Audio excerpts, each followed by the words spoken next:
بسم اللہ الرحمن الرحیم۔ السلام علیکم ورحمۃ اللہ وبرکاتہ۔ قرآن کی مختلف سورتوں کی فضیلتیں۔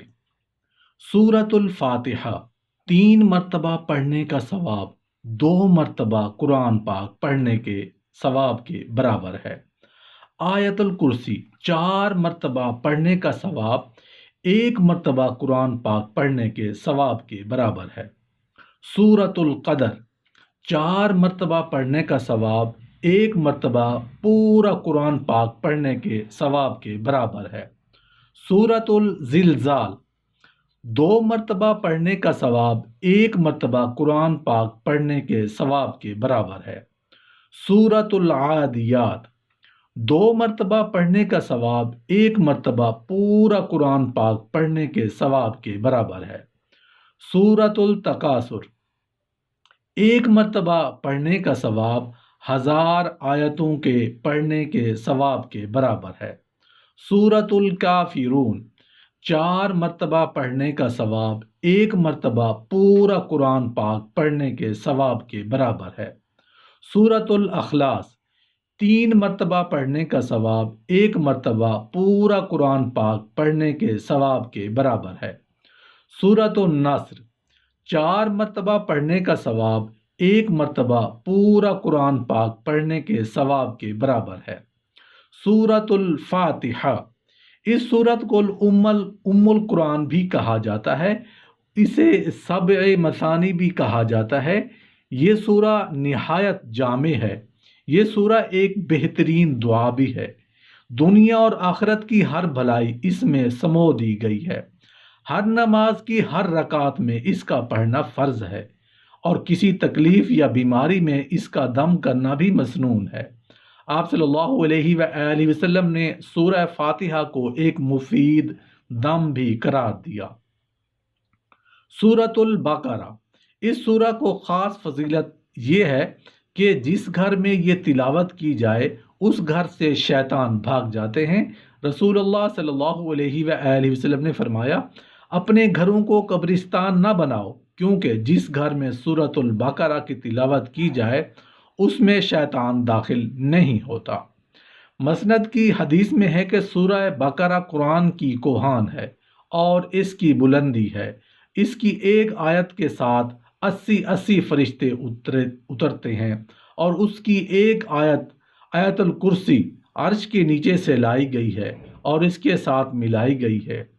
سورۃ الکہف اس کی ابتدائی 10 آیات اور آخری 10 آیات کی فضیلت احادیث میں بیان کی گئی ہے کہ جو ان کو یاد کرے گا اور پڑھے گا وہ فتنہ دجال سے محفوظ رہے گا۔ جو اس سورت کی تلاوت جمعہ والے دن کرے تو آئندہ جمعہ تک اس کے لیے خاص نور اور روشنی رہے گی۔ اس کو پڑھنے سے گھر میں سکینیت اور برکتیں نازل ہوتی ہیں۔ ایک صحابی نے سورۃ کہف پڑھی، گھر میں ایک جانور بھی تھا، وہ بدکنا شروع ہو گیا۔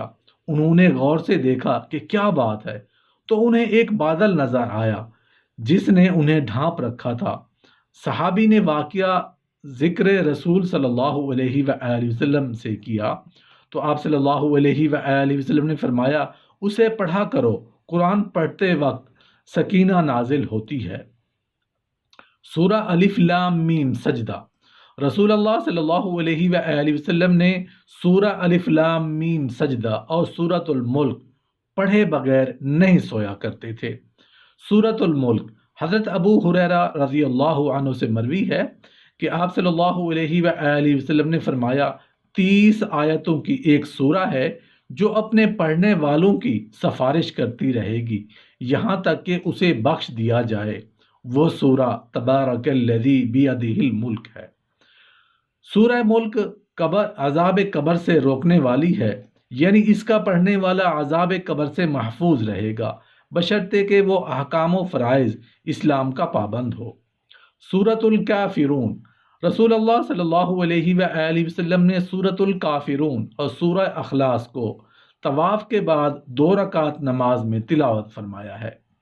رسول اللہ صلی اللہ علیہ وآلہ وسلم نماز فجر کی سنتوں اور مغرب کی بعد کی 2 رکعت میں سورۃ الکافرون اور سورہ اخلاص پڑھتے تھے۔